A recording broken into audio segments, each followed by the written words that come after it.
रायसेन जिले में रेत के अवैध खनन, परिवहन और भंडारण एनजीटी के आदेश के बाद भी ये कार्य निरंतर जारी है। प्रदेश सरकार भले ही लाख दावे करे, लेकिन रायसेन जिले में दबंगों द्वारा शासन प्रशासन के नाक के नीचे रेत माफिया खुलेआम बंदूकों के साय में अवैध रेत खनन का कार्य कर रहे हैं। ऐसी एक घटना जिले के अलीगंज रेत खदान से अवैध खनन कर रेत का परिवहन किए जाने पर ग्रामीणों द्वारा रेत से भरे डंपर रोकते हुए प्रशासन को इसकी सूचना दी गई। इस दौरान आरोपियों द्वारा ग्रामीणों को लाइसेंसी बंदूक दिखाकर गोली मारने की धमकी भी दी गई। ग्रामीणों की सूचना पर पुलिस और खनिज अमले द्वारा तत्काल मौके पर पहुंचकर रेत से भरे 6 डंपर और लाइसेंसी बंदूक जब्त करते हुए संबंधित के विरुद्ध कार्रवाई की गई है।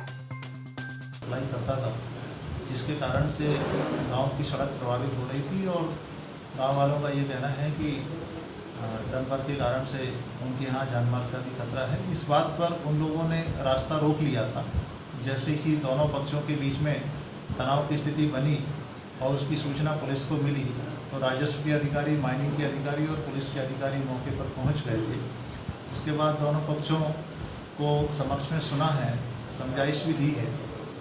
इसी दौरान ये भी पता लगा कि ठेकेदार के कुछ डंपर जहां स्टॉक था उससे नीचे नदी की साइड में उतार दिए गए थे। उस रास्ते को लेकर भी विवाद था। वहां आसपास जो किसानों के खेत थे उनको भी इस बात पर आपत्ति थी, तो माइनिंग के अधिकारियों ने उन डंपर को भी जब्त किया और उनके विरुद्ध पृथक से कार्रवाई की जा रही है। सर, जिस तरीके से ये रेत वालों के आदमी बंदूक वगैरह लेके ग्रामीणों के सामने आते हैं, उससे ग्रामीण लोग भी भयभीत होते हैं, तो उसको कुछ विशेष रूप से देखा जाएगा। निश्चित तौर पे ये चिंता का विषय है और पूर्व में ठेकेदार को इस बात की चेतावनी दी गई थी। आज फिर ये संज्ञान में आया है कि उसने कुछ बाहर के व्यक्तियों को अपने साथ रखा है जो लाइसेंसी बंदूक रखे हुए हैं और इस संबंध में भी 2 लोगों को पकड़ के और हिरासत में लिया है। उनसे पूछताछ की जा रही है।